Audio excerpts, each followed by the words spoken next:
Hello everybody, this is Mike Jr. II. Welcome back to Let's Play Orcs Must Die 2. Today we're going to take on tunnels, but before I do that, I want to show you guys real quick. Oh, off screen I totally upgraded the acid sprayer on my own. Jeez, I really should have done that on screen, but I can't redo it again. There's no refunding. Oh wait, you can refund your skulls, which refunds all of them, but that means you don't get the extra effects, so you have to add them again. So let me go in. I did one extra on the additional damage, and then I decided to do the briefly slows target one because that's kind of the cool effect. And combos and stuff are still nice. You do get extra money since it's like ×3, ×4 on the death of an enemy, which is very nice. So we are going to do that, and now we're going to hit up tunnels. Thought about doing the stone staff now, but I have decided to change my mind. I want to give it a little bit more on this staff of domination. The rift opened up. I thought I closed all those. Where are we? What are these tunnels? We're in the Dwarven Mines. It's where I work. You're a miner now? Not like I had an in-demand skill set beyond the whole kill orcs, cast spells thing. Plus, turns out people weren't exactly grateful when I shut off the magic juice. Let's be honest here, he's definitely a miner mentally. But alright. So, like in the last game with each level, we basically get another trap that we can add to our collection until we get to about as much that fills up your keyboard. So what's the extra one that we take for today? I could do the spike traps, but honestly, I've never been a big fan of those. A ceiling trap would be very nice because it would allow us to take up some more real estate, so we'll do the DLC for the dart spitter. Spits darts filled with acid, resets after fire. Oh, I guess this is acid. I don't believe this has any slowdown effect. By the way, it's the slowing effect that's the unique thing. So that's not the... It wasn't an acid burn, it was a slowdown acid effect, which is a little bit different from, let's say, the slowdown effect for the web spinner and stuff like that. Also, I didn't bring this up in the last session, but there are different kinds of orcs. In the last game, we had ourselves just one orc. One kind of orc, sometimes they had shields, but that was about it. In this game, we have ourselves the light orc and the medium orc as different enemies. We also have a new one today, the Earth Elemental. Splits when killed into 2 Earthlings. Oh yeah. They are a pain in the pain in the butt, especially in endless mode. I think it'd probably be a good idea to focus on... Yes, right there. We're gonna do this, I think. Because I don't really want to focus too much. We'll do it right here, just so we know we're gonna hit them. So one thing that's better about the acid sprayer is that if this was the arrow wall, which by the way, when it hits... Oh, I was gonna show that off, I forgot to. I'll do it at the end of the session. I was gonna show off the unique items that the fourth item, and then I was also not show it off, but at least show you what item it is, and I was going to show off the stuff. But while the ice vents can be on the ceiling, it's kind of lame. The arrow walls can actually be put on the ceiling for the sorcerer if you buy the special thing for it. But I sorcerer, sorry, the war mage. It's a really good effect, honestly, but it's like kind of annoys me. We'll do one down there. Children. Yeah, I know. We'll enjoy this. Okay. So time to do the, oh yeah, OG Orcs Must Die view. I think it's a little bit different than the last game, but yeah, it's a lot of fun. I'm curious. Okay, so at least 2 kills the tiny ones, which is nice. Why are you going backwards? You can do that. Please fight each other. Please fight amongst each other. Bam. So, I don't know all the special effects for everything, and I'm not really going to show them all off. There's not enough time for me to do it. Yeah, that's right. I don't get to use the dart trap often because, to be fair, I didn't get to use a lot of the DLC too often because it's like after you beat everything in War Mage, there's really no reason to play it again unless you're like me right now replaying it for a Let's Play or something. Come on, kill him, please. I wanted it to do the stun on them. Surely there's more. I'm sure there is. Okay. I'll stop them in their tracks. We'll do this. Okay, cool. I hope you like Is it the other side? Yes, it is. Okay. Kind of like in the last game where the door is destroyed, so you know if they're going to start coming through it yet. For these kind of...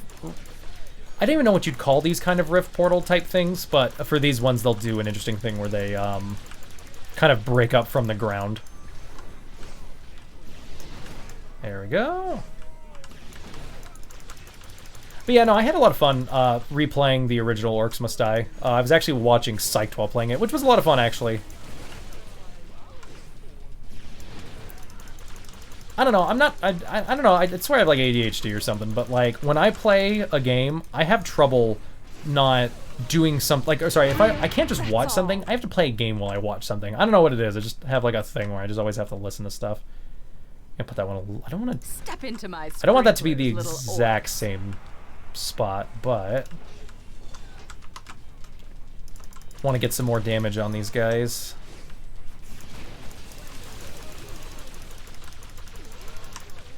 But yeah, the ice vent, it's not a terrible trap, but it's definitely nowhere near the, it's nowhere as good as the tar. Again, used once and then you can't use it anymore. Lame. Tar constantly slows down enemies, so you can basically bottleneck them a lot easier. Like, I remember watching the original, like, when watching some stuff when Orcs Must Die 2 came out and hearing, like, Nanania, which was, one of the two big, like, well, I wouldn't say, like, they weren't the biggest YouTubers that played through the game, but they were the ones that, like, kept up with robot entertainment. I remember she very passive-aggressively saying that, you know, give the sorceress tar because of the fact that it was, like, so... It seems so bullshit. And again, it's the complete opposite now. If you want to do better, especially with a lot of people who will more than likely play the, who want to do like high scores and stuff for these, you know, sorceress is the best option. But like I said, longevity probably works a lot better if you want to play the endless modes, and it's not impossible. And especially now that we have the wall, the spike wall trap, it's very easy to hold back heavies now without using the tar. So it's definitely not as bad as it used to be. I hear when you kill him, you just make more. Yep, as we can see. Oh wait, no, that actually didn't kill him. Damn. There we go.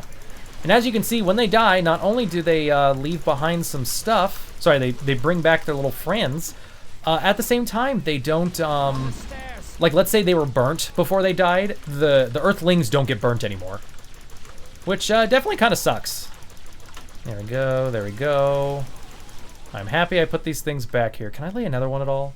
Oh, there we go. Oh, and that's right. In this game, compared to Orcs Must Die 1, you can put stuff on a curve.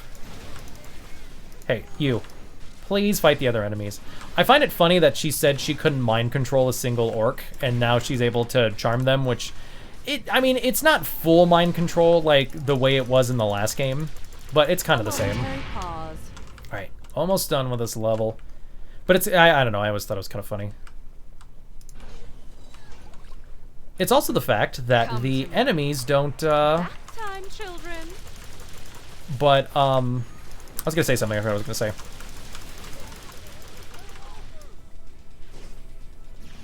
Oh yeah, at the same time too, in the last game, the only reason the orcs and stuff worked together was because she was mind controlling them. So that's why the orcs and ogres and all these other stuff were working together.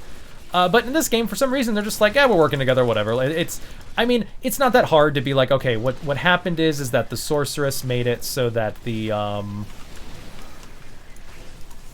I don't know, at least the very least the way I see it is that maybe the sorceress kind of, with the way she did it, she taught them how to, like, team up, so now they know how to team up. You know, you kind of gave them a little bit of that knowledge by accident, so now you're, like, fucked over. And it is kind of weird that she's just kind of not running away as well. She's just like, oh, well, you know, it sucks, but I guess I'll just continue to... I guess I'll defend the rifts and make sure, sorry, defend the thing so these orcs and stuff don't get through. This seems like our last enemy, so we will be done soon, and bam. Another 5 skulls for me. Thank you, thank you. I'll be here until Tuesday, thank you. There we go, endless level, that's right. Now we have unlocked an endless mode. I'll talk about that in a second. We also got ourselves the healing trinket, yay, slowly regenerates health, and then it heals yourself and your ally. When it says allies, it does not mean Guardian, it means co-op mode, which this game does have, which is very different from the last game.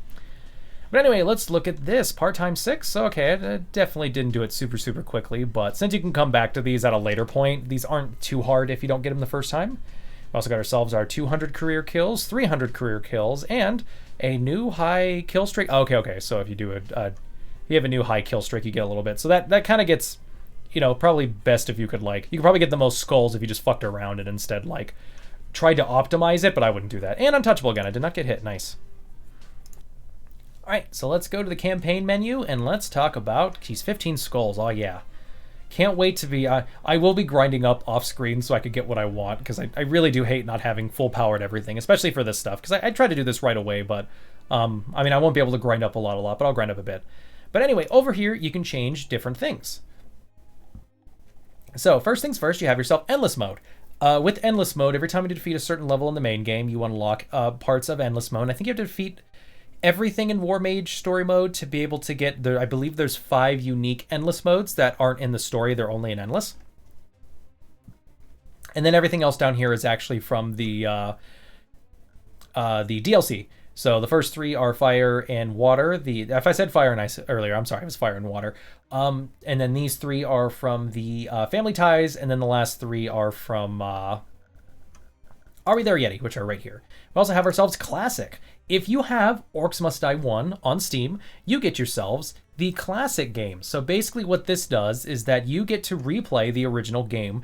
Not every single level, but most of them you get to replay over again. Sadly, it does not include the Lost Adventures, which I love Great Gorge. I really wanted Great Gorge to be an Orcs Must Die 2, but we did not get it, sadly.